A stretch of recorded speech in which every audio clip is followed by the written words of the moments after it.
What is this? When I returned home after a month in the hospital, my house was shrouded in an unusual atmosphere. As soon as I opened the front door, I was hit by an unfamiliar stench. Filled with a sense of foreboding, I rushed to my mother-in-law's bedroom. Despite the ongoing heat wave, the air conditioner was off, turning the room into a sweltering inferno. My bedridden mother-in-law, who needed care, was lying in bed. Carol. No. What I saw was a horrifying scene beyond my imagination. My name is Emily. I used to work as an office worker and married Steve, my supervisor at the same food company. He is 4 years older than me and has always been a dependable presence. Even after moving in with his family, I continued working in a different department. From today, this person is my mother-in-law. I lost my mother in an accident when I was in elementary school.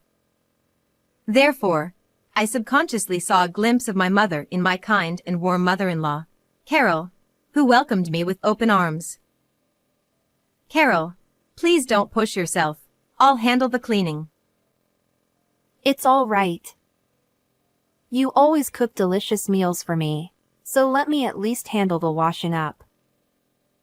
My father-in-law had already passed away, and until Steve got married, he lived with his gentle and humble mother.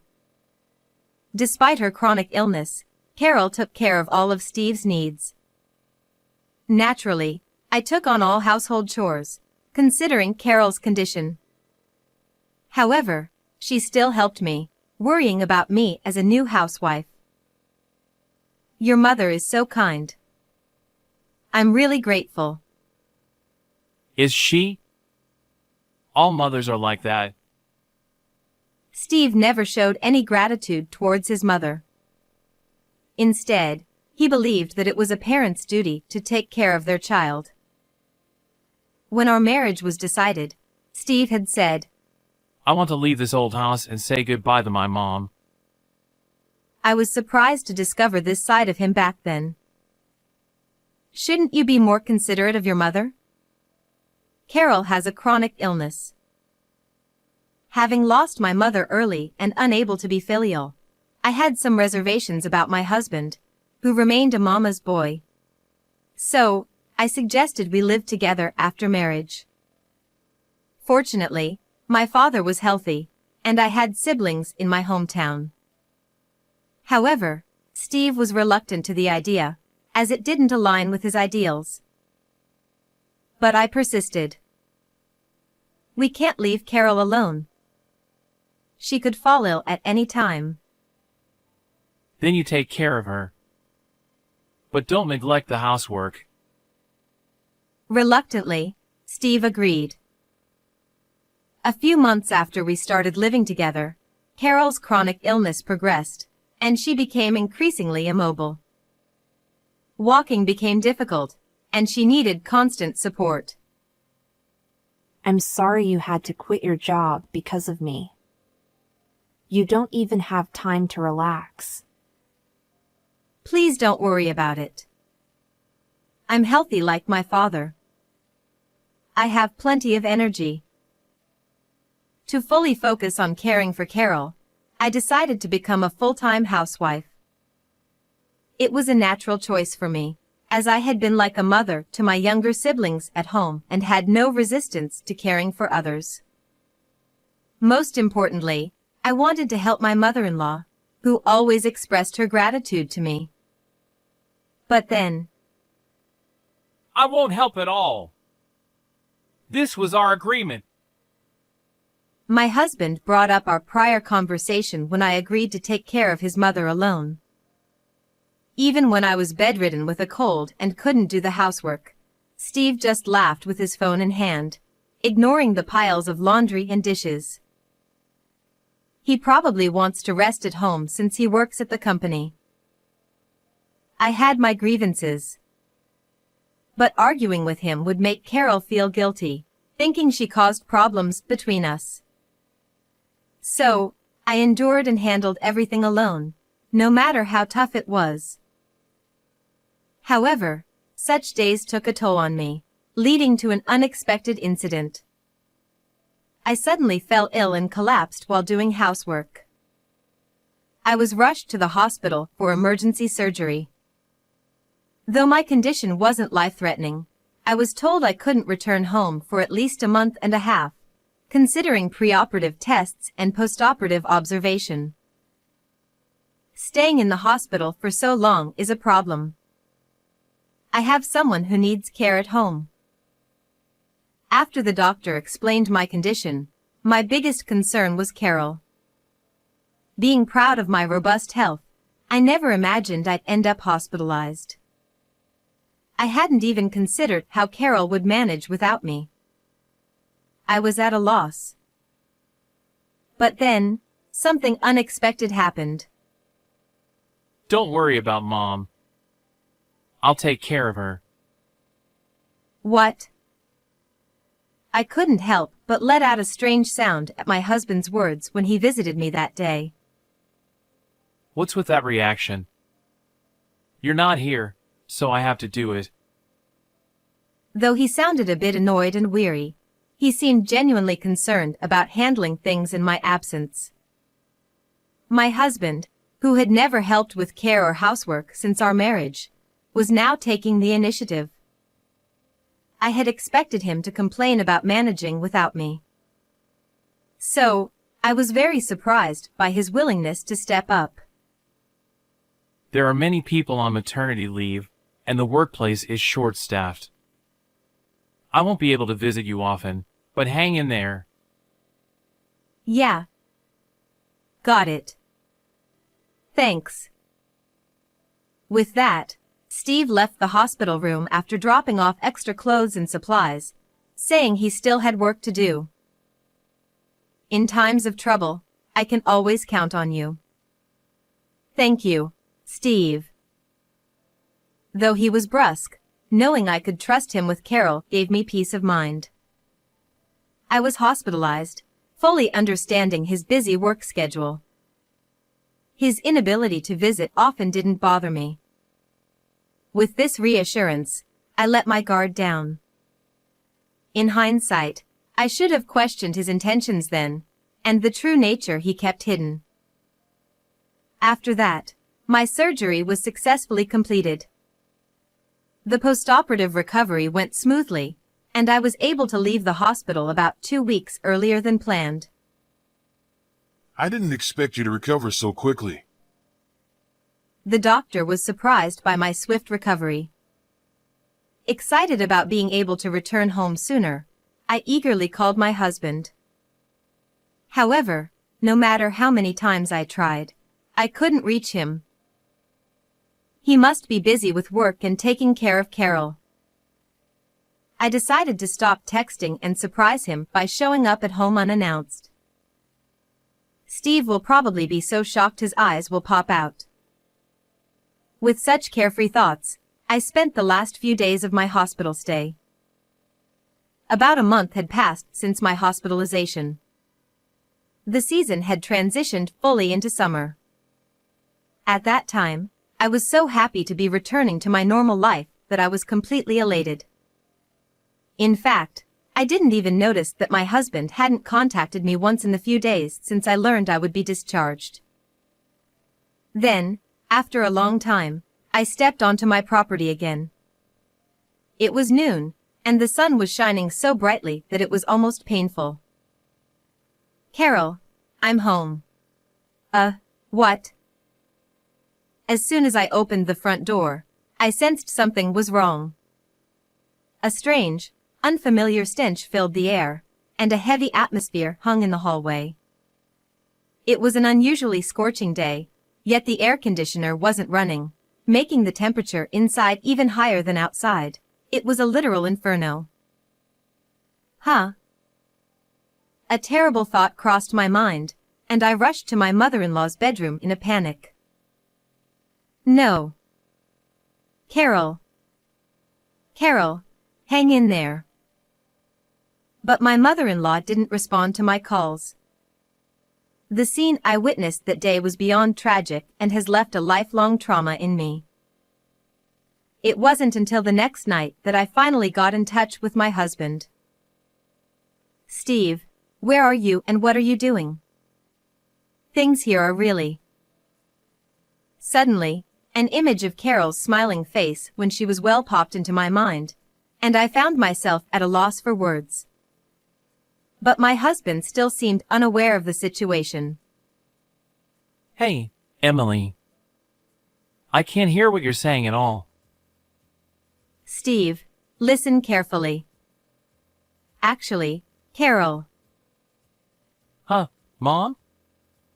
Oh, I'm on a trip with her right now. He sounded drunk, slurring his words on the other end of the line. Carol was at home. What are you talking about? And what trip? Oh. No. Business trip. Yeah. I'm on a business trip and wanted to tell the hotel staff about someone who looks like Mom. He suddenly sounded flustered and continued with a stream of incoherent explanations. Of course, none of it made sense to me. Explain it so I can understand. I was getting frustrated and my tone became harsh. Calm down. Aren't you in the hospital? You shouldn't be making a fuss there. Mom's fine. Bye. With that, he abruptly hung up. He still seemed to think I was in the hospital. And after our call, he must have turned off his phone because I couldn't reach him no matter how many times I tried. What is he doing at a time like this? If that's the case, I have no other choice.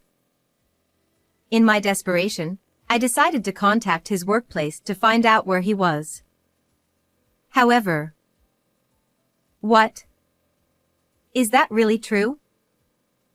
I was hit with another shocking revelation. The employee I spoke to seemed bewildered and asked, "You didn't know?" My distrust of my husband skyrocketed. Determined to uncover the truth, I used every possible means to investigate what had happened while I was hospitalized. And then, I discovered a startling truth. What does he mean by, "I'll take care of Mom, don't worry"? Ridiculous. I can forgive what he did to me, but I will never forgive what he did to Carol. Never. All his promises were empty words, and he had caused his mother to suffer. Consumed with rage, I resolved to take action against him. After making that decision, everything went very smoothly. Just 5 days after I filed the complaint, the police apprehended my husband, who was enjoying his vacation, and took him into custody. However, he kept demanding to see either me or his mother, causing quite a commotion.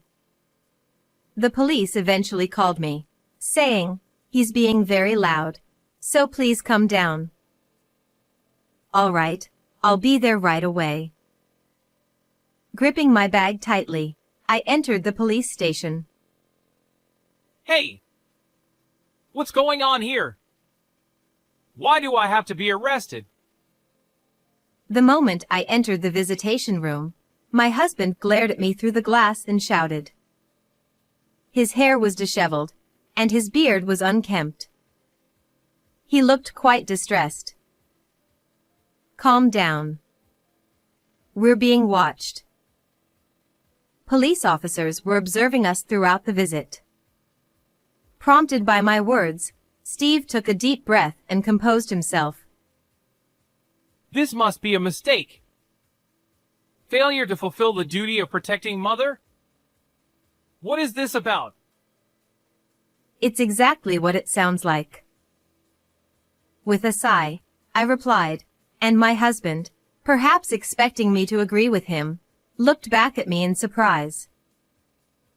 "By the way, you know about Carol now, don't you?" The scene I witnessed that day was of Carol in a state beyond recognition. The room temperature was nearly 98 degrees, the same as the outside.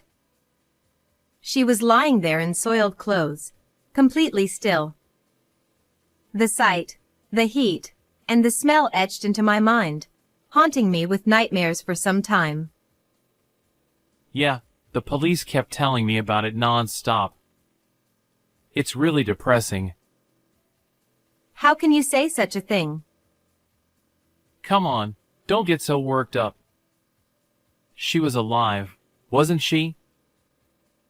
As he said, Carol barely survived. When she was found, she was severely weakened, her body emaciated like a skeleton, barely clinging to life. When the paramedics and doctors transported her, they sternly told me, if we had been a few minutes later, it would have been too late, and what was the caregiver doing? It was clear she was in a dire state. Carol suffered alone for a long time. That's not my problem. Besides, I had arranged for a helper. Only once a week, right?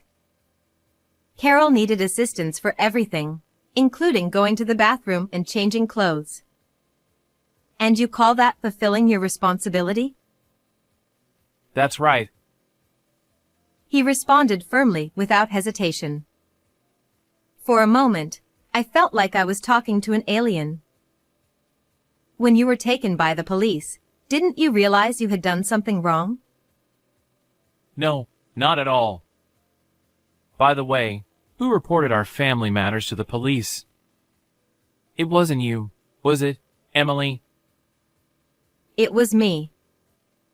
And Carol herself testified when I filed the complaint. After receiving treatment in the hospital, she recovered well and was able to speak 2 days later. You, leaving everything to the caregiver and not coming home even once. Carol shared that with me. It seems my husband only took care of his mother on the first day when he brought me my change of clothes. He told her he was going on a business trip and left the next day.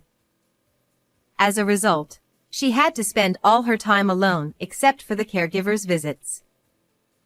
She managed to move around somehow, but eventually, she couldn't get out of bed at all.